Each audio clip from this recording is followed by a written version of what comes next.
Bienvenidas y bienvenidos a Noticias Positivas, donde te mostramos que un mundo mejor es posible. Y precisamente ahora hay una gran oportunidad para construir ese mundo mejor, sobre todo tras la crisis de la COVID-19 y esos fondos europeos que para eso tienen que servir precisamente, para cambiar de modelo productivo y acometer una transición ecosocial que ya está tardando, ¿verdad? Bueno, ahora vamos a hablar de ello con Alfons Pérez, que es investigador del Observatorio de la Deuda en la Globalización y autor del libro sobre el que vamos a conversar, Pactos Verdes en tiempos de pandemia. Pero antes vamos a recuperar nuestra sección peñita dedicada a referentes del cambio social y hoy vamos a recordar la gran figura de Wangari Maathai. Mi nombre es Wangari Maathai y soy bióloga, política y activista ecologista keniana. Fui la primera mujer africana en recibir el Premio Nobel de la Paz en 2004 por mi defensa del desarrollo sostenible, la democracia, los derechos humanos y los derechos de las mujeres en particular. Contribuí al desarrollo social, económico y cultural ecológicamente viable en mi país, Kenia, y en el continente africano.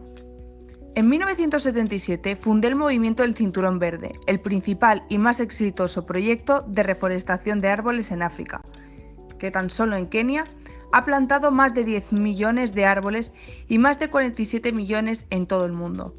Un programa integrado especialmente por mujeres, que combina desarrollo comunitario y protección medioambiental.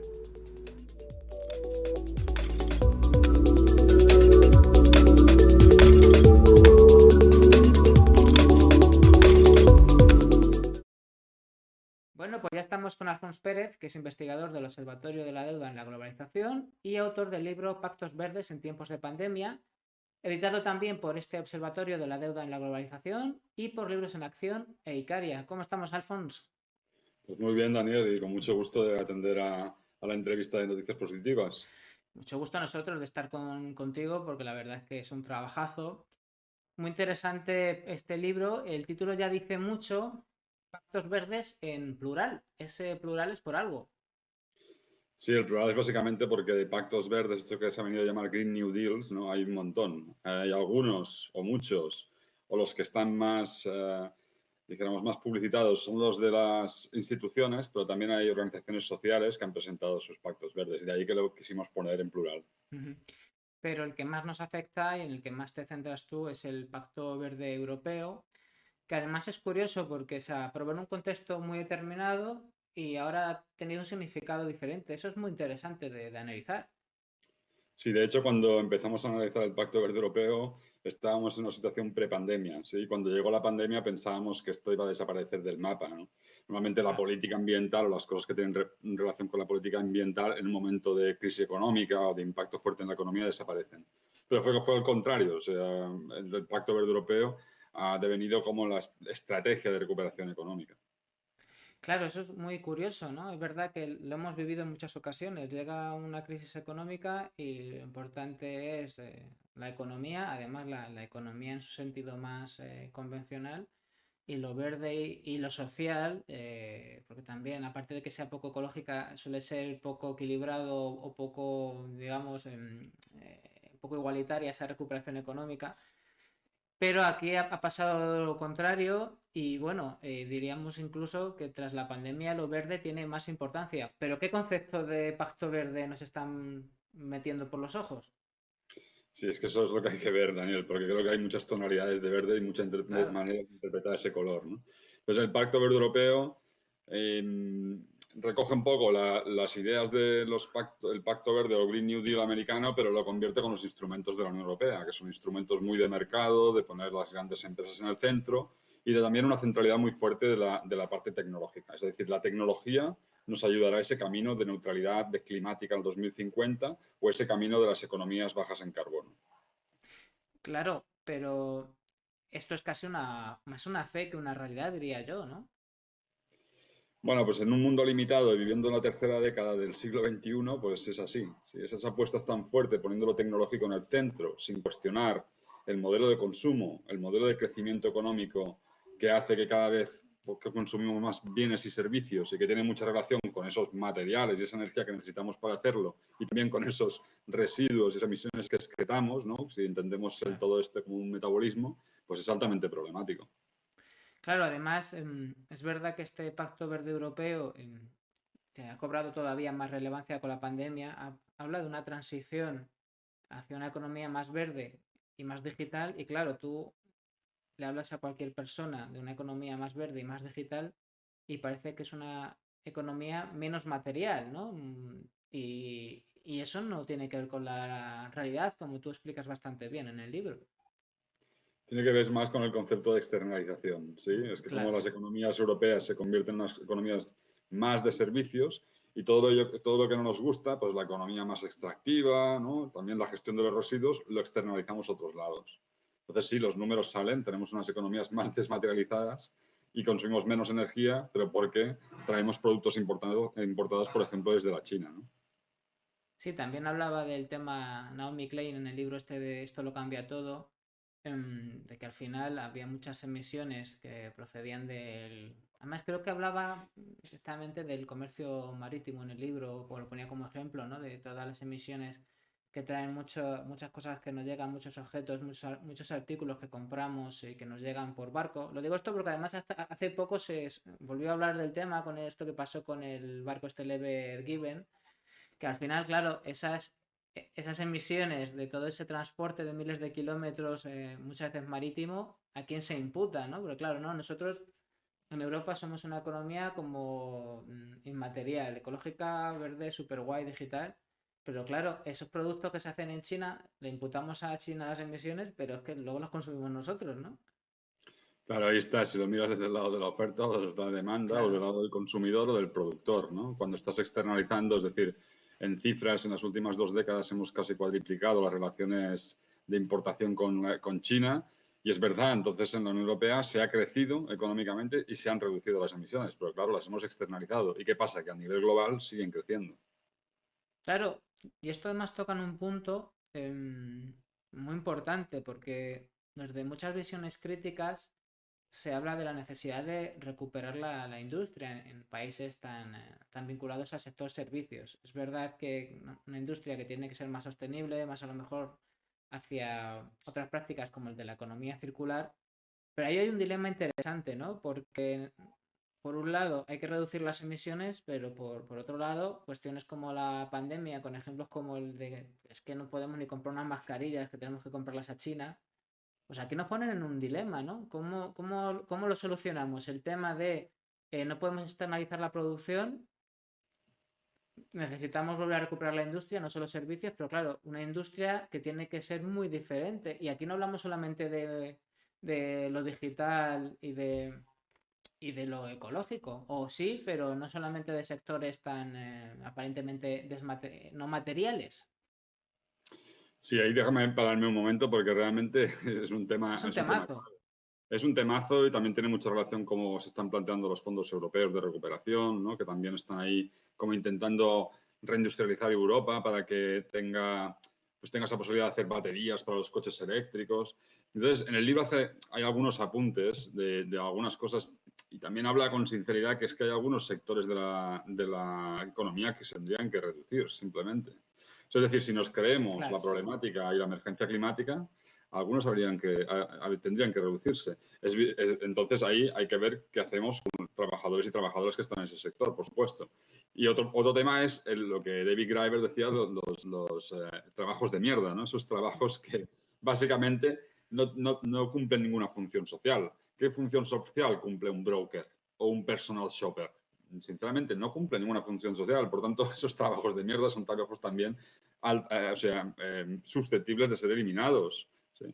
Hay personas detrás, tiene que haber una transformación, pero también hay que reconocer que una parte de nuestra economía no puede seguir de la misma manera. Aquí estamos Exacto. clamando por cambios estructurales y lo dice la ciencia climática, no es que lo digamos solamente activistas en la parte social o ambiental o ecologista.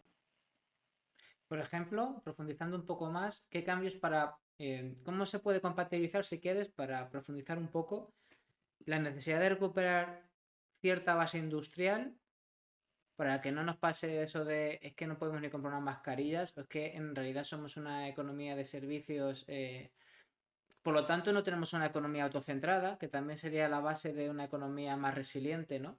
Pero que al mismo tiempo sea una economía baja en emisiones. O sea, ¿hay alguna manera de ir avanzando en ese camino?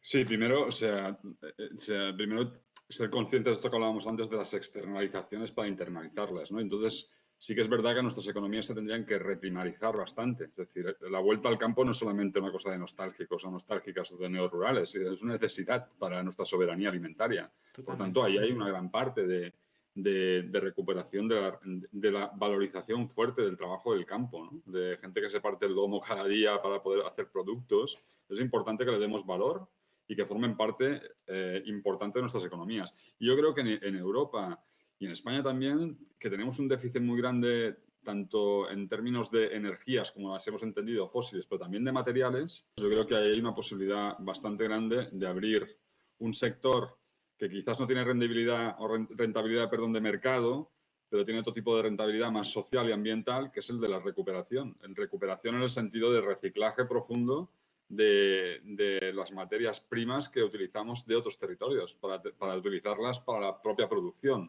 Y creo que eso no es solamente una anécdota, o sea, ya hay muchísimo para hacer. El mercado de la reparación es un mercado muy necesario en economías como la nuestra. Y por último te diría que el sector también de los cuidados. El sector de los cuidados que se ha puesto, no sé si decirle sector, pero los cuidados que se han puesto tan de relevancia para el sustento en tiempos de pandemia, también tienen que ser valorizados de otra manera. Entonces, yo creo que la economía tiene que tener, como mínimo, esos tres pilares, además de otras transformaciones que se pueden dar al mismo tiempo. Y luego hablando un poco de, digamos, las empresas que actualmente son las que tienen, si quieres, no sé si mayor relevancia, pero desde luego mayor peso. Es curioso ver, tú lo apuntas en el libro, cómo las más contaminantes, ya que estamos hablando de una transición ecosocial, parece ahora que son las más ecológicas. Y son empresas que desde luego parece que poco interés tendrían en esta transformación de los sectores productivos, ¿no? ¿Y por qué ahora este cambio de chip? Claro, y es una dinámica que se viene dando ya desde el Acuerdo de París, ¿no? Que ya se van lanzando señales fuertes desde las instituciones públicas, ¿no? De que, bueno, aunque no sea con la fuerza necesaria, se tiene que actuar sobre el cambio climático. Pero sí que curiosamente, como comentabas, Daniel, y también se dice en el libro, en tiempos de pandemia, ¿no? En el momento de la COVID, y sobre todo a partir del verano pasado, las empresas empiezan a hacer sus anuncios de neutralidad climática, ¿no? Se empiezan a posicionar como empresas más verdes, ¿no? Esto que algunos llamamos lado verde, la cara verde. Pero bueno, se posicionan muy verde. Sí, claro, cada vez hay más dinero público también disponible para proyectos verdes, como pasa con los fondos europeos. Entonces, claro, eso de alguna manera se podría leer como una estrategia de fundraising, ¿no? Esto que llaman de captación de fondos. Ellos no quieren estar fuera de la captación de fondos y si esos fondos son verdes, presentarán proyectos verdes.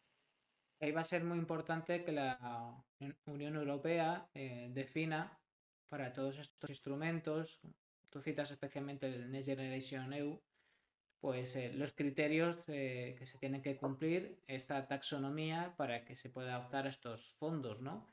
Porque claro, sí, ha habido una parte del dinero que se ha inyectado simplemente para salvar la economía, pero una parte muy importante se supone que sí que va a estar ligada a estas ideas, a estos conceptos ecosociales, se supone.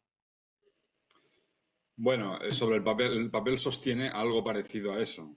Lo que pasa es que la realidad es, por ejemplo, que en el Estado español 100.000 millones de euros han sido presentados por las empresas del IBEX 35, lo que decíamos, empresas con Sí, un currículum bastante dudable en sentido verde, ¿no? 100.000, Pero sí, que es más que, que la partida que se supone que nos van a dar, digamos, de la partida de inyección directa si necesitamos como subvenciones sin necesidad de que se sufraguen, como... superior a la partida de Claro, subvención directa, que sería 72.000, pero claro, ahí hay que ver, no van a aceptar todos los proyectos, pero ellos, claro, por si de acaso, ya se han presentado esos 100.000 millones. Tienen la capacidad de, eso también te das cuenta de qué capacidad tienen de presentar proyectos rápidos. claro. Claro, compara esa capacidad con una pequeña empresa, con una cooperativa, con gente de la economía social y solidaria. O sea, hay como una asimetría muy fuerte entre los actores, ¿no? De ahí que pedíamos que las instituciones públicas democratizaran el acceso a esos fondos. Esa es una. Y la otra también es que yo creo que es la crítica principal que tenemos que hacer hacia esos fondos, que es la propia estructura financiera. Es decir, que estos fondos vienen a través de deuda pública que en este caso viene, o sea, se ha emitido en la Unión Europea, pero que el Estado español tiene una parte de esa deuda pública. y hay otros mecanismos para extraer dinero o para conseguir dinero. Estamos hablando de siempre, ¿no? De la fiscalidad en las rentas altas, pero también el papel del Banco Central Europeo, sin entrar demasiado en tecnicismos. Es decir, que se da por buena una manera de aportar el dinero a través del fondo Next Generation, y esa manera, esa estructura propia del fondo es altamente conflictiva y, claro, ese dinero se tiene que devolver a 5 o 30 años. ¿Sí? Son bonos europeos que se tienen que devolver. Por eso lo decimos Next Generation, que es porque lo van a pagar la Next Generation. Claro, pero es que veo las señales de esta época, que es una encrucijada histórica. A mí me da la sensación que estamos en un momento, pues eso, de encrucijada que puede ir a cualquier dirección. Son muy curiosos porque ves, por ejemplo, las cosas que dice Biden, que la música no suena mal, luego ya veremos, ¿no? Se está planteando incluso por el G7, habrá que ver qué dice el G20, que es el que realmente importa, con esa tasa global del 15% sobre las empresas.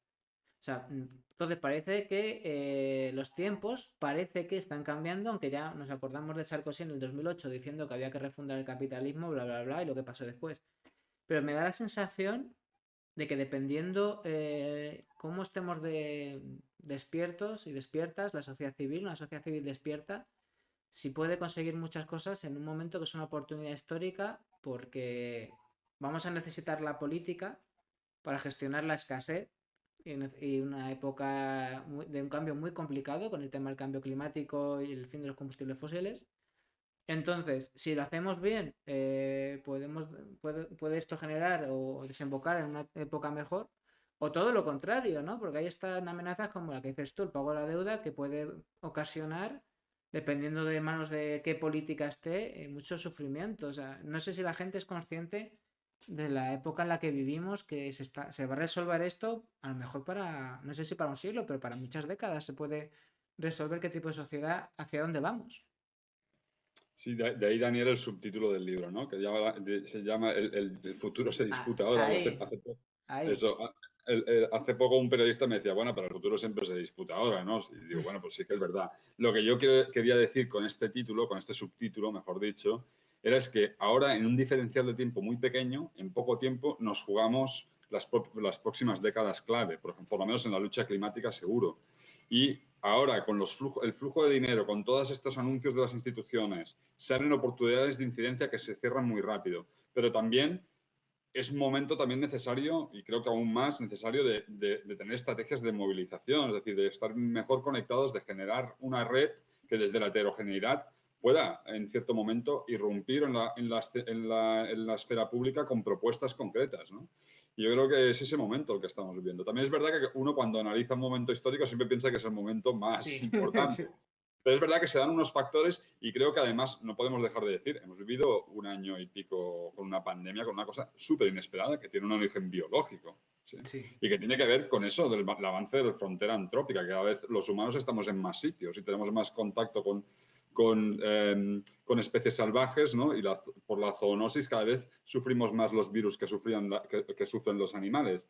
Es decir, yo creo que el tema de irse acercando poco a poco a los límites biofísicos va dando señales como este tipo, ¿no? Pues el Filomena, no sé, los fenómenos meteorológicos extremos.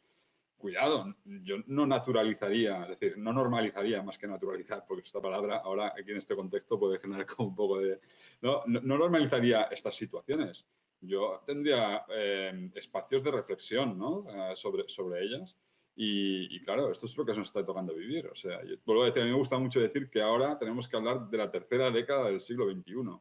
Muchas propuestas del ecologismo de principios del siglo XXI ya casi que nos valen. O sea, ahora mismo estamos en una situación de emergencia climática. Por tanto, el tiempo para actuar es vital. Y es ahora cuando se están haciendo muchas propuestas de recuperación económica que van a determinar el modelo económico de los próximos años, por no decir las próximas décadas. Por tanto, es ahora cuando hay que romper la esfera pública. Hace nada, casi sigue siendo noticia lo que ha pasado en Chile, ¿verdad? Hasta el punto de que se ha convertido en algo simbólico, que se dice que el neoliberalismo nació en Chile y a lo mejor ha muerto en Chile, ¿no?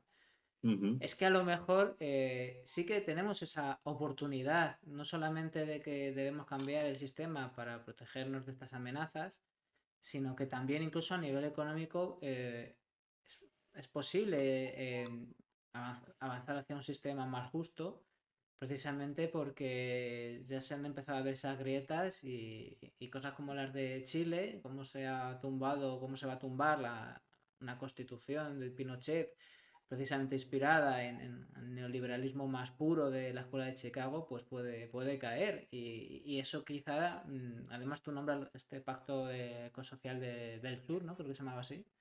Eso debería inspirarnos para aspirar no solamente a una resiliencia, sino a un cambio que toque todas las esferas de la vida para vivir mejor. Sí, de hecho siempre había ya siempre, ¿no? Desde nuestros compañeros de Latinoamérica siempre hay propuestas, ¿no? Y siempre hay, son la avanzadilla de las cosas que luego vamos proponiendo por acá, ¿no? Chile, también hubo movimientos en Argentina, ¿no? En el Ecuador, ¿no? La También previo a Colombia. la pandemia pasaron un montón de cosas, Colombia, ¿no? Ha habido como muchos movimientos, también mucha dureza, ¿no? En la represión, también hay que decirlo, porque A la ver gente ha si, padecido mucho. cuidado, a ver Pero si es no va a verdad. pasar aquí eso, ¿eh?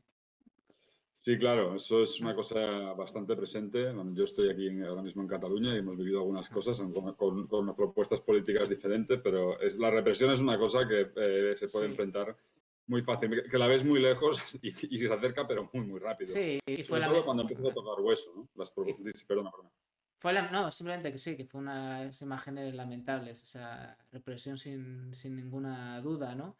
Y que pueden volver a producirse porque también está, bueno, estas dudas que a mí me surgen, todos estos, siempre después de momentos de crisis, no sé cómo decirlo, no solamente de crisis, sino de shock colectivo, como el que puede ser la pandemia, pues la gente se suele movilizar y suele protestar 2 o 3 años después, ¿no? Posiblemente lo que ha ocurrido en Chile, en Colombia, también lo que ha ocurrido en Cataluña por otras circunstancias, pues son hartazgos de la gente por muchas cosas y eso va a volver a pasar y si le juntamos el tema del cambio climático o el tema de a ver cómo se gestiona esta devolución de los fondos, hay un cóctel explosivo. Entonces, tenemos que tener en cuenta esa situación porque si queremos cambiar las cosas hay que tener en cuenta ese escenario, ¿no? De cara a movilizaciones que que se van a dar, vaya.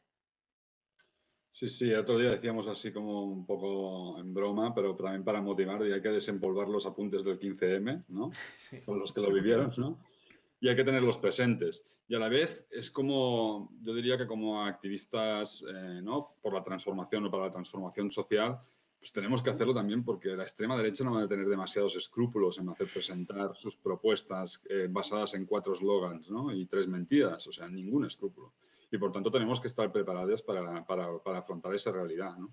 Y claro, a ver, yo cuando me hacen estas preguntas de cómo vamos a salir de la crisis y tal, yo digo, bueno, claro, yo soy una persona, pues mira, más o menos de clase media, voy haciendo, tengo mi trabajo y tal, pero va a haber mucha gente. Yo no me quiero tampoco excluir de esto porque no sabemos lo que va a pasar. Yo trabajo en una especie de ONG y eso nunca se sabe lo que puede pasar. Pero es verdad que hay gente que va a salir de esto de la pandemia bastante mal, bastante tocada. De hecho, mucha gente que no tampoco se había recuperado muy bien de la última crisis económica financiera. Y entonces, ¿qué propuestas hay desde lo ecosocial para esa gente también, ¿no? Yo creo que nos tenemos que plantear cosas a veces desde una generosidad en la propuesta, ¿sí? Porque, o sea, el cambio climático es nuestro marco de acción, está claro, y incluso nuestro horizonte de acción y nuestra agenda, ¿no? Una agenda también, Sí. una agenda rápida, pero necesitamos movilizar, necesitamos ampliar la base y construir mayorías suficientes. Yo creo que ahora será un momento de oportunidad, pero también de oportunismo, como suele pasar, y tendré que estar atentas en las propuestas y lanzarse ahí también. Vamos a tener que ser generosas con los debates y no sé si decir la dureza o la pureza de los planteamientos, porque vamos a tener que sumar en estas luchas a mucha gente con planteamientos. Quiero decir, la justicia social siempre, la ecología siempre, pero el tema, por ejemplo, ecológico, pues hay que compatibilizarlo en la medida de lo posible, pues con, no sé, por ejemplo, se me ocurre, necesitamos a los mineros también, o necesitamos tener en cuenta cómo compatibilizar esta lucha con el tema del cambio climático con, por ejemplo, los problemas que hay de falta de suministros energéticos o de problemas energéticos, de pobreza energética que se dan para mucha gente. Cosas que nos pueden dar lugar a contradicciones, ¿no? Porque, vale, hay que decrecer, pero también necesitamos, por otro lado, estimular la economía, por lo menos de cara a cierta gente, o si quieres, estimular mejor el reparto, ¿no? Es decir, que van a surgir contradicciones, ¿no? O el tema, como hablas tú en el libro, la reducción de la jornada de trabajo es muy atractiva, pero a la gente que cobra el salario mínimo, pues va a decir, pero ¿a costa de qué, no? Esto va a ser, por eso te digo que la gente, esta construcción de una mayoría que pueda impugnar el sistema y construir otro mejor, tiene que tener un pie en la necesidad de cambiar el mundo, pero otro también en ese oportunismo necesario. Sí, claro, que hay una vía también más de conseguir, o sea, de una especie de reformismo radical que consiga cosas más a corto plazo. Hablo de pues, renta básica universal, una reducción de las horas de trabajo, ¿no? O sea, construir un suelo y un techo que pueda que pueda emancipar un poco a las personas a pensar en la supervivencia del día a día, ¿sí? Porque claro, bien difícil es Claro, pensar en cosas como el cambio climático si no tienes para comer, ¿no? De eso hecho, es. bueno, un poco una reflexión muy potente que salió de los chalecos amarillos, ¿no? Cuando, fíjate, ¿no? Al principio, pues Macron, ¿no? Pone el impuesto al diésel y se lía la que se lía en Francia. Eh, a través de muchas conversaciones y tal, se sacó un artículo que se llamaba El fin del mes y el fin del mundo, la misma lucha. Yo creo que ese es un eslogan brutal, ¿no? Con una potencia brutal. Pero para llegar a ese eslogan hay que hacer muchos pasos entre medio. Y en esos pasos, yo creo que quien viva sin controversias y sin contradicciones, creo que se tiene que plantear más preguntas. O sea, ahora mismo vendrán momentos de eso. Y también lo quiero decir, ¿no? Y también de conflicto. Pero Claro. yo creo que el conflicto hay que ponerlo de manera explícita encima de la mesa y tratarlo como es, como un conflicto. Nosotros ahora mismo tenemos aquí un conflicto bastante fuerte con la implementación masiva de renovables. Y ecologistas de toda la vida, con otros ecologistas de toda la vida, tienen posicionamientos enfrentados. Bueno, pues pongámonos al diálogo sobre eso, ¿no? Claro, es que ahí se pueden surgir muchos conflictos en todos los ámbitos y al fin y al cabo pues vamos a tener que compatibilizar muchas sensibilidades muy diferentes, o por ejemplo las sensibilidades del campo y de la ciudad, que a veces no son exactamente las mismas. En este sentido, yo cuando he leído tu libro he visto que esto no solamente es un libro, es una campaña de movilización y de intentar también una llamada a que la gente se siente y hable, teniendo en cuenta que no va a ser tan fácil, que nos vamos a tener que juntar gente muy diferente. Pero bueno, ya en Estados Unidos se consiguieron alianzas de indios y vaqueros para parar, por ejemplo, los oleoductos. ¿Por qué no vamos a poder hacerlo aquí nosotros y nosotras y en todo el mundo, no? Sí, efectivamente, el libro tiene esa vocación básicamente como de grito de atención. De hecho, quizás su única intención es esa, ¿eh? De grito de atención y decir, hey, mira, estas dinámicas que están pasando, muchos de las que vais a leer el libro ya lo sabéis. Aquí hay una revisión actualizada de muchas de las cosas que ya sabéis, pero finalmente en el último capítulo dice, hey, está muy bien. Muchas veces nos hemos fijado muchas veces en construir manifiestos y campañas y tal, pero quizás lo que tenemos que hacer es construir un proceso que sea realmente potente, ¿no? Y ahí, efectivamente, habrá que ser generosos y generosas. Yo creo que no hay que perder la propia posición, pero a Claro. la hora de llegar a acuerdos es muy difícil. O sea que habrá que hacer cesiones y pero esas cesiones son hay cesiones temporales, hay cesiones permanentes, hay cesiones que realmente no quieres hacer y puedes no participar en un espacio u otro. Y es que creo más también el avance en red. Que el avance en red quiere decir que tú eres un actor con autonomía para hacer cosas, pero estás bien conectado con otros y otras. Y es el hecho de tener esa conexión, que también son los principios de la complejidad, ¿no? O sea, o sea, a veces no hace falta ser muchas, sino estar muy bien conectadas. Esos principios hacen que en un momento concreto, cuando hay una agresión muy fuerte, pueda reaccionar, que esa red pueda reaccionar, ¿no?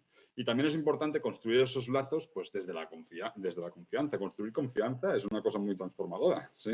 Que a veces no se puede hacer precisamente porque hay esas rencillas o estos conflictos históricos que no se han trabajado, no se han puesto encima de la mesa, ¿no?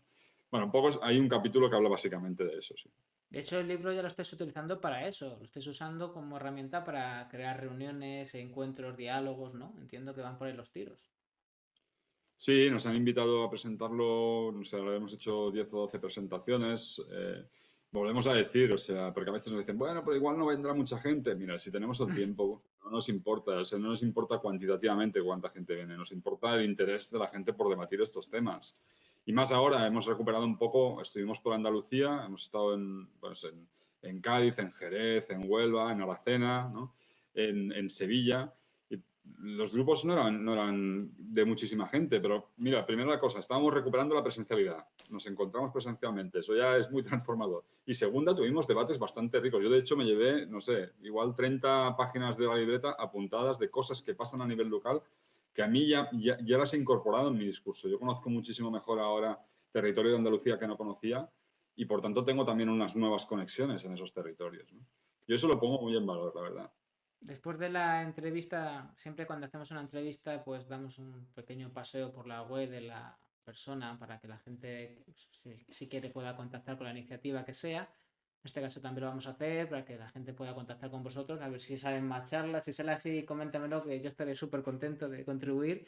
Claro. Y ya, terminando la entrevista, simplemente cuéntanos o dinos ese mensaje que no quieres que se quede en el tintero, eso que dices, que no se me olvide decir esto es muy importante.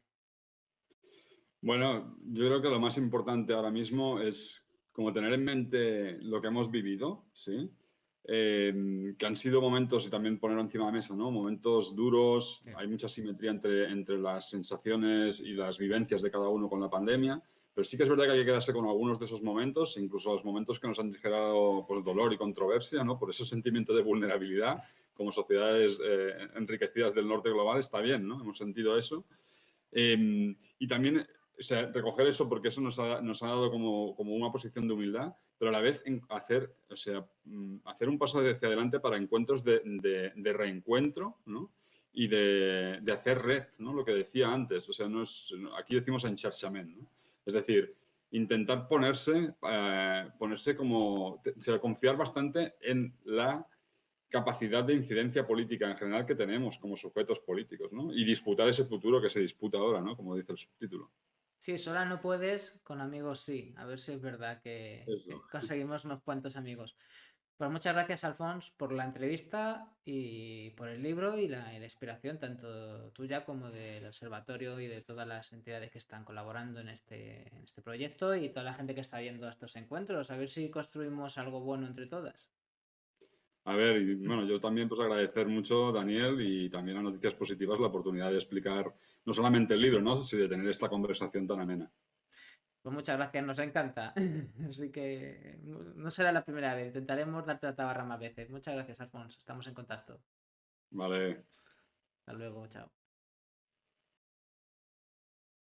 Bien, pues ahora vamos a hacer esa visita que solemos hacer siempre por las webs del lugar. Aquí tenemos la web del Observatorio de la Deuda en la Globalización, Observatorio de la Deuda en la Globalización, odg.cat. Entonces, un momentito.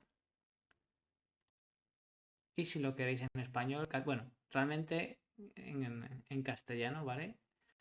Veis, sale, ponéis aquí arriba a la derecha, catalán, español o castellano y el inglés también.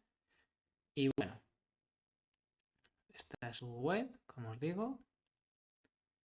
La verdad es que tienen un contenido muy potente en cuanto a artículos. Está bastante bien. Y vamos a ver, ay, ¿dónde estaba esto? Publicaciones. Venga. Muy importante, muy importante. Este libro del que hemos hablado está aquí. Pactos Verdes en tiempos de pandemia. Alfons Pérez. Pues se puede descargar en PDF de forma gratuita, ¿de acuerdo? Y también te lo pueden mandar, bueno, si lo quieres en papel. Yo lo tengo en papel porque también colaboran con la gente de La Marea, esta revista digital y, bueno, digital e impresa mensual a la cual estoy suscrito y te avisaban de ello ahí, les escribí, me mandaron el libro Y bueno, pues es simplemente ponerte en contacto con ellos. Vamos a ver dónde está el correo. Si escribís aquí, por ejemplo, y decís que queréis una edición del libro impreso, también os la pueden enviar. También en este sentido, bueno, seamos conscientes bueno, simplemente hay gente que le gusta tener libros en casa y está guay. Quiero decir, yo soy una de las cosas con las que sigo siendo fetichista. Me gusta mucho más el libro impreso que el digital, ¿verdad? Bueno, ya hemos hablado de la entrevista, que lo digital pensamos que consume menos recursos y no está tan claro, ¿verdad? Porque hacen falta muchos materiales anda que no tienen minerales los ordenadores móviles que tenemos dentro, ¿no? Ya sabéis, ¿no? El tema del Coltan y tal, o sea, que tampoco está tan claro y a mí me encantan los libros. Así que si queréis tenerlo en mano, pues también les escribís al correo que hemos visto, que acabamos de ver y lo tenéis, ¿no? También tened en cuenta que es añadido, ¿no? Que si sois de una asociación o de un grupo, ¿no? Un grupo activo, un grupo de gente movilizada para la mejora de la sociedad y queréis organizar algún tipo de charla bueno, de jornada sobre el libro, de debate, pues es que les va a encantar porque realmente lo están empleando para eso. Así que, bueno, si queréis contactar con ellos para eso, pues es que realmente, como os digo, es la base, es la esencia, el fundamento de todo esto, ¿verdad? En fin, ahí están esta sección de relaciones. Luego hay un montón de artículos. Esto del hidrógeno, por ejemplo, que hay varios artículos, está muy bien porque se está advirtiendo mucho desde los grupos ecologistas que puede ser un problema que el tema del hidrógeno se acabe convirtiendo como en la estrella de esta transición ecosocial más que las energías renovables, porque parece que es un negocio económico muy bollante y al final puede servir un poco también de excusa a las industrias fósiles para recibir miles y miles de millones y no apostar realmente por un cambio de modelo hacia las energías renovables, ¿no? Ahí está la polémica de eso. Así a grandes rasgos, para profundizar, pues mira, aquí tenéis un montón de artículos, son artículos bastante amplios. Este, por ejemplo, no sé si sean 40 hojas o vamos a verlo, ¿no? Ya que estamos aquí.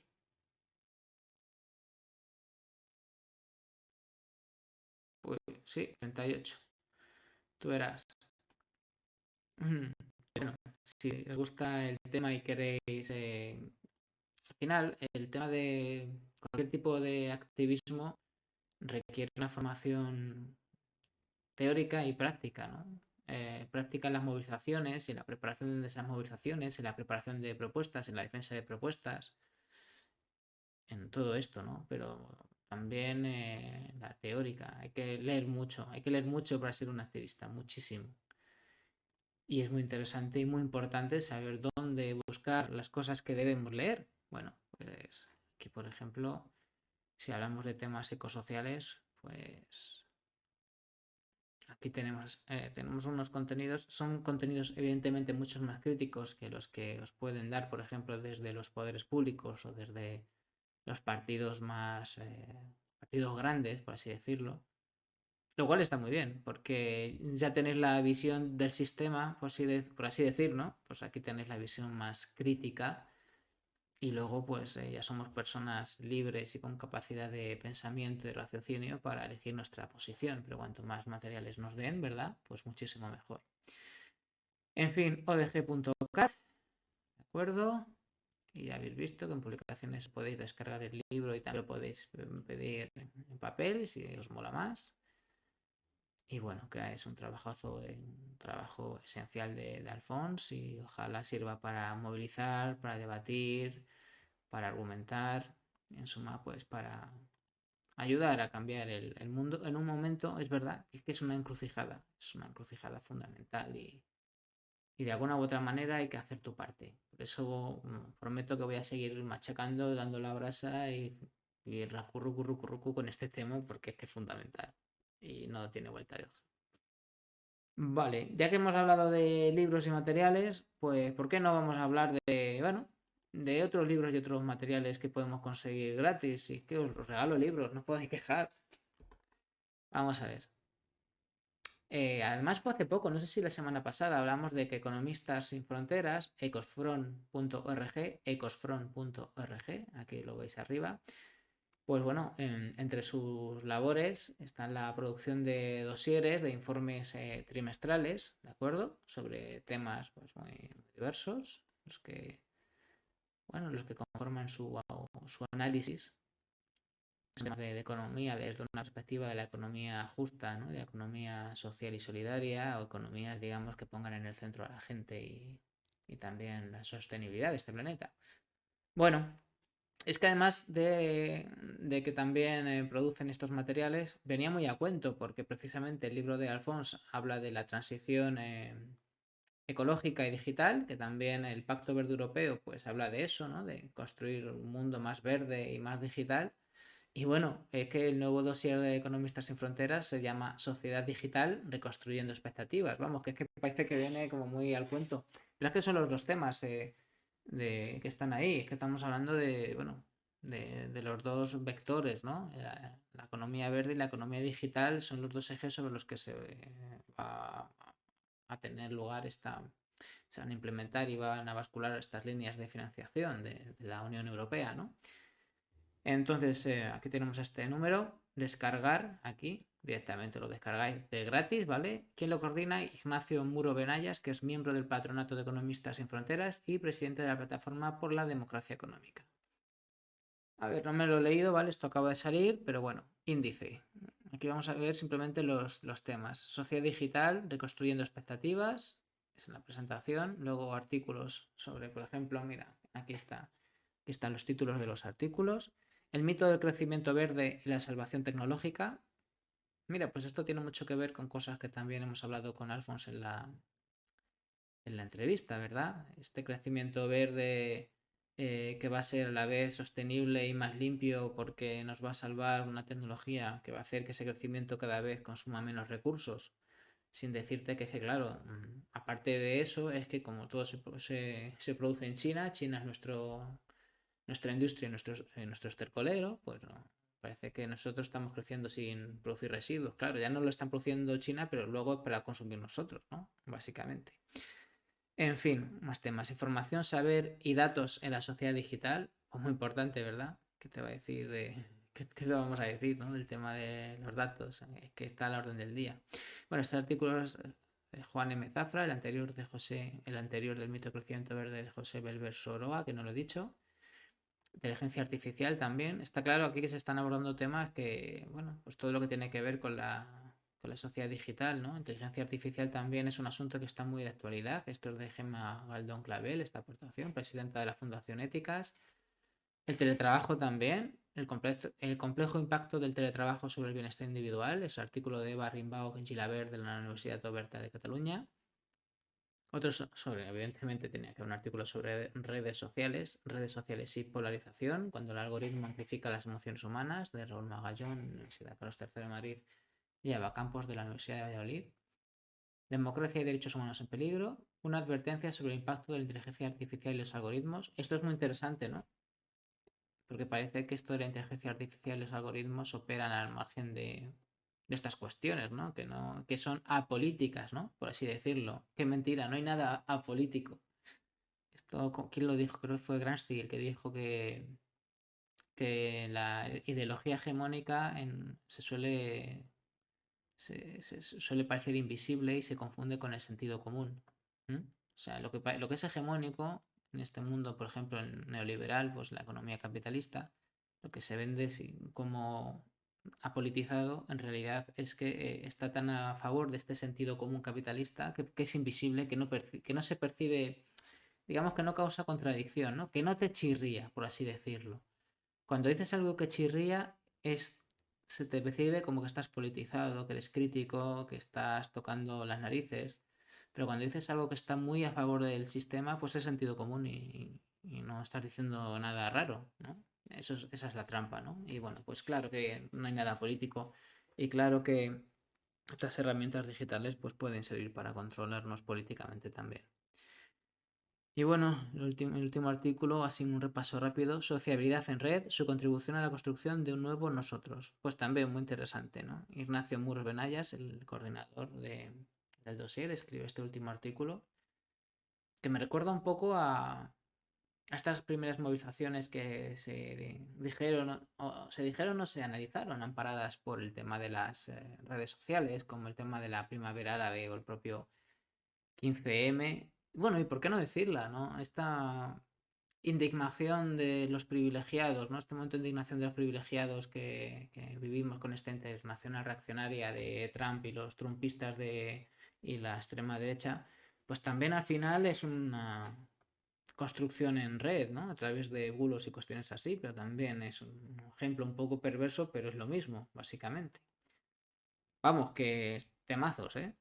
Temazos y de gratis, que bonito y que barato te lo traigo. Tú verás. Aquí tienes unos planazos muy chulos. Bueno, pues esto sería por esta parte. Y ahora vamos a cambiar radicalmente de tema porque si no ya se nos va a hacer bola, ¿verdad? Venga. Esto es un artículo de Feminista, que es una sección dentro de la agencia F dedicada a contenidos feministas y me ha parecido muy interesante. Es un libro, se llama Tu cuerpo mola, ¿vale? Y bueno, las autoras son las hermanas Marta y Cristina Torrón, ¿vale? Este libro editado por la editorial Montena. Básicamente es una guía para que niñas y adolescentes aprendan sobre su anatomía femenina, entiendan que sentir placer está bien y estén prevenidas ante futuros problemas como la incontinencia urinaria o las malas experiencias sexuales, entre otras muchas cuestiones. De manera muy rotunda dice Marta Torrón, una de las hermanas autoras, que bueno, pues dice a F que es una obra que le hubiera gustado tener cuando era adolescente, ¿no? Porque ya de mayor, que se convirtió, ella es actualmente especialista en fisiosexología, pues reconoce que de haber sabido más de sexualidad pues de adolescente, pues se hubiera ahorrado muchos problemas, ¿no? Y bueno, pues la idea es ahorrar problemas con este libro que tiene 3 líneas de prevención de posibles problemas, ¿no? La primera es la de aprender cómo funciona el cuerpo femenino. Así que bueno, pues para ello hacen un reconocimiento de los genitales femeninos, sus diferentes partes, el monte de Venus, la vulva, el clítoris, todas estas cuestiones que todavía hoy siguen siendo problemáticas. Y bueno, en mi época, que no hace tanto, yo tengo 41 años, bueno, pues estas cosas nos hablaban de ellas y quizá por esa formación que tenemos en bueno, en ese mundo en el que hemos crecido, todavía veo y escucho y leo de estas cosas y siento como una especie de pequeño pudor. Curioso, por eso he dicho, pues, y más las mujeres, o sea, que las mujeres han tenido muchos problemas, las de mi generación digo, y seguro que todavía pasa, en que se les explique muy bien cómo, se les explique ni muy bien ni muy mal, directamente que se les explique simplemente, ¿no? Cómo funcionan estas cuestiones.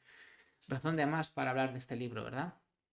Bueno, cómo funciona su cuerpo, primer eje del libro. Segundo, cómo funciona el placer, ¿de acuerdo? Básicamente para evitar malas experiencias sexuales, por eso se les tiene que enseñar y se les enseña en este libro cómo funciona el placer. Y también se les ayuda a desterrar mitos como el mito de la primera vez y bueno, y así se trata de aprender a conocer cómo funciona el placer, ¿no? Por ejemplo, critican las hermanas que se les ha vendido el mito de que la virginidad existe y dicen que eso es muy grave y es un gran palo en las ruedas de la sociedad, de nuestra sociedad. Entonces, bueno, mitos que dicen que hay que romper, ese de que romper el himen es igual a perder la virginidad. Bueno, ese tipo de mitos y de cuestiones pues que hacen daño y que confunden y que sufren las mujeres, pues está muy bien que se aborden en este libro. Y la última parte del asunto, cómo reconocer el abuso sexual. Bueno, es la tercera clave expuesta en Tu cuerpo mola y bueno, básicamente dicen que esto es urgente explicar qué es lo que sucede en estos casos, bueno, para que se pueda reconocer y así no se sientan culpables y lo puedan contar. Bueno, es que una de las razones por las que he hablado de este tema, aparte de que porque creo que es pertinente y el feminismo es una de las cuestiones que nos interesan para construir un mundo mejor. Hace poco escuché en Carne Cruda, programa de radio que os recomiendo mucho, una entrevista a Zahara, que fue hace bastante tiempo, llevaba unos cuantos audios de retraso, la verdad, porque como voy escuchando un poco de todo. Y bueno, esta cantante Zahara, pues tuvo muchos problemas, tuvo por esta educación tan chunga que tenían de niñas, no por parte de su entorno familiar, ¿no? Sino el entorno social más amplio, ¿no? Del colegio, de sus compañeras, del ambiente que se vivía, ¿no? Y cómo no recibir a lo mejor la educación sexual y afectivo-sexual, pues a lo mejor le hubiera ahorrado muchos sufrimientos a esta persona, ¿no? Y este sentimiento que tuvo de culpabilidad, culpabilidad por muchas tonterías, ¿no? Ese que te llamen puta sin saber ni siquiera lo que es el sexo o ni el deseo sexual, ¿no? Y cómo eso le llevó a un intento de suicidio y a muchos problemas y a muchos traumas, ¿no? Y cómo ha reaccionado y curándose a través bueno, de su arte y de ese disco que se llama Puta, y cómo ha convertido cómo le ha dado la vuelta a ese insulto que sufren todas las mujeres, tanto si dicen sí como si dicen sí porque dicen sí y si dicen no porque dicen no, ¿no?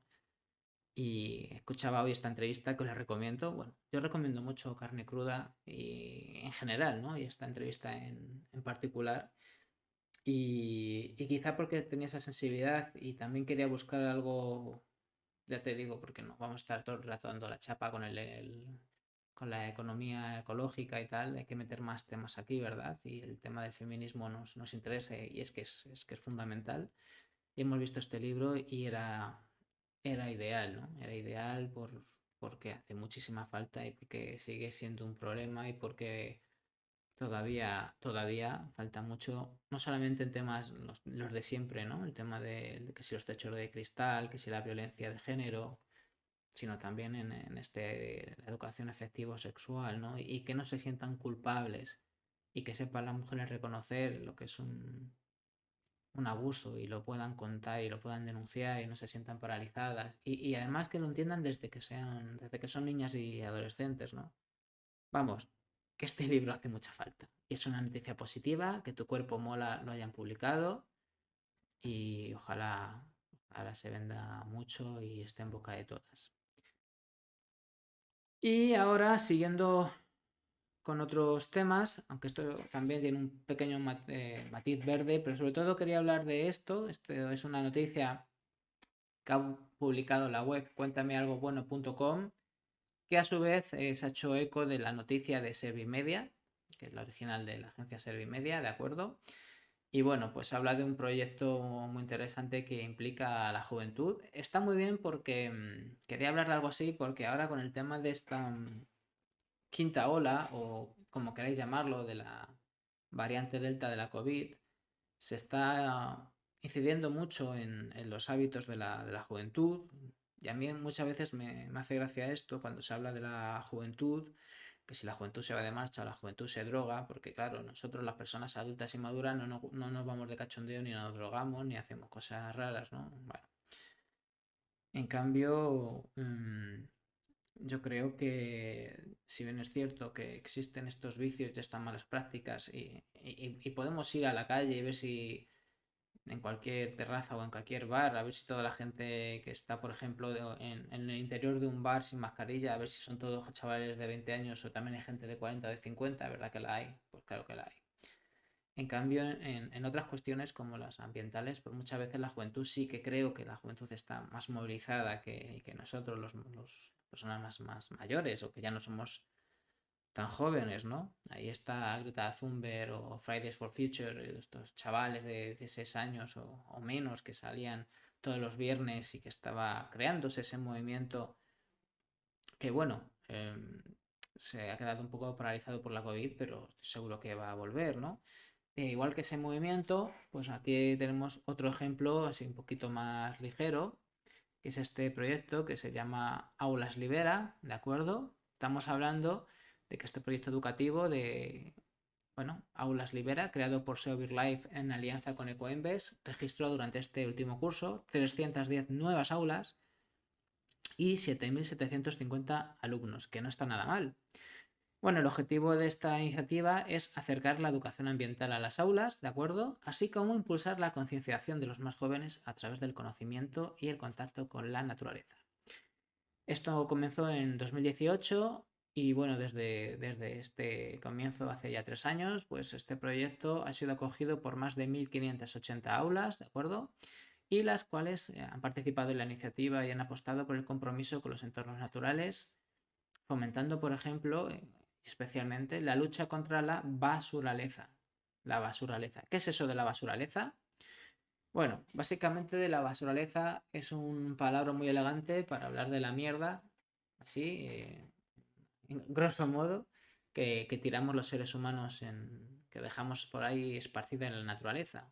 Bueno, si lo queréis decir de forma más elegante, son los residuos que generamos y que al dejar abandonados en el campo, en la naturaleza, pues podemos dar lugar a graves alteraciones de los ecosistemas y de toda la vida que estos albergan, tanto animal como vegetal, ¿no? Porque bueno, pues anda que no produce contaminación los residuos que dejamos y esa contaminación pues evidentemente puede tener muchos problemas, causar problemas, quiero decir, bueno, pues fijaros por ejemplo, quizás sea el caso más claro, el tema de los océanos, los mares y océanos, todas esas islas de plástico bueno, que son enormes y ese plástico que se encuentra dentro de los propios peces, ¿no?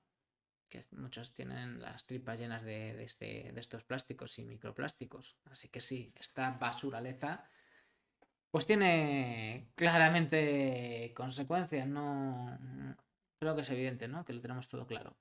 Bueno, el proyecto Aulas Libera, que así se llama, se divide en 3 etapas: aprende, identifica y soluciona, y el objetivo es comprender el problema de la basuraleza y reconocerlo en su localidad para proponer una solución de mejora. En la última etapa se reconoció el proyecto más destacado por su diseño o desarrollo, y en este caso el Centro Infanta Elena de Galapagar, Madrid, aquí bueno, de mi comunidad autónoma, pues fue galardonado por presentar la propuesta más eficaz para luchar contra la basuraleza. En fin, lo que decíamos antes, recapitulando, 7.750 alumnos y 146 profesores han participado en esta iniciativa, procedentes de 38 provincias de toda España, pues más de media España, como 3/4 partes, ¿no? Y bueno, la tercera edición del proyecto pues se inició en septiembre con el curso escolar y se tuvo que adaptar por el tema de la pandemia. Bueno, o sea, todo accediendo a contenidos digitales, tuvo que flexibilizar en la enseñanza y se introdujeron nuevas tecnologías para llevarlo a cabo. Y otra de las novedades fue el inicio de la segunda fase del proyecto Advance, dirigido al aprendizaje y la posibilidad de realizar actividades de detección de microplásticos en colaboración con la asociación Hombre y Territorio. Pues sí, la verdad, está claro. Vivimos en una sociedad muy compleja en la cual se dan comportamientos muy buenos y muy malos de la misma gente o de los mismos colectivos al mismo tiempo. Hay chavalada joven que va a su bola y que hace lo que no tiene que hacer y que pasa de todo en la COVID. Igual que hay señores de 60 años que hacen lo mismo, ¿de acuerdo? Igual que, en cambio, los niños se han portado de una forma excepcional, tengo que decirlo, que seguro que hay niños más rebeldes y tal, pero vamos, el ejemplo que han dado los niños pequeños en esto de la pandemia, ¿no? El otro día hablaba con mi sobrina y cómo hablaba de que es que hay que tener cuidado cuando queda con sus amiguitos, que hay que tener mascarilla. Una niña de 7 años que los acaba de cumplir, ¿no? Es que al final te das cuenta de que los niños son entienden todo muy fácil, se les explica bien y sobre todo si no se les trata con descendencia, ¿no? Si busca entendiendo que a un niño no le puedes hablar como un adulto, pero sí se le puede hablar de tú a tú, entendiendo hasta dónde llega él y cómo debes hacerte entender, ¿no? Y si intentas ese acercamiento, no tomándole por tonto y sin condescendencias, los niños entienden todo y colaboran y demuestran que, bueno, pues que ellos son capaces de ser parte de la solución porque no están contaminados en el sentido en el que lo estamos ya desde adolescentes y mucho más de adultos, ¿no? Y cómo en ellos los valores positivos pues arraigan más fácilmente. En todo caso, lo que está claro y a lo que iba es que tanto los jóvenes como los adultos, como todos los colectivos en general, pues hacen cosas mal, pero también hay mucha gente en todos estos colectivos y grupos de edad que hace muchas cosas bien. Y por supuesto que hay que denunciar los problemas y hay que denunciar los que critican, ¿no? Pero cuando solamente aparece la juventud, por ejemplo, para las cosas malas y no se habla, por ejemplo, de estos chavales que hacen cosas buenas, por ejemplo, este proyecto de Aulas Libera, o por ejemplo, el tema de los Fridays for Future, cuando estaban más en alza, cuando se hablaba de ellos muchas veces era para acabar criticando a Greta Thunberg porque tenía 16 años y que hace ahí la niña que no está estudiando, ¿no? Y todo así, ¿no? Parece que nos molesta que los jóvenes se vayan de botellón, pero tampoco nos parece bien del todo cuando se manifiestan. Al final somos un poco puñeteros, me da la sensación. Y al final lo que pasa es que no sé, que si es que al final parece que hay ciertas visiones dentro de la sociedad que solo apuestan por lo malo o que critican todo lo que no entienden, sobre todo si son posturas de gente joven, renovadoras, pues hay ciertos sectores de la sociedad que no quieren entenderlo, que no quieren adaptarse o que no quieren cambiar, ¿verdad? Y eso es complicado en un momento en el que tenemos que cambiar, que por eso hemos empezado este programa hablando de este libro Pactos Verdes en época de pandemia. Es el momento del cambio, tenemos que cambiar. El futuro o es verde o no será, o mejor dicho, el futuro o será verde o será negro. Por eso necesitamos una transición ecosocial.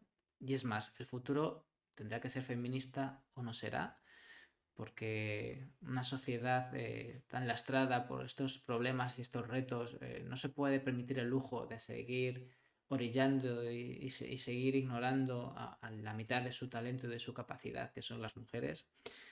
Y por eso tenemos que insistir en esa necesidad de lo verde, en esa necesidad del feminismo y en esa necesidad de que gracias a estos movimientos, al final lo que persiguen es que todos y todas participen y el cambio favorezca absolutamente a todos y a todas y por supuesto al lugar que compartimos, que es este planeta Tierra, que es nuestro único lugar.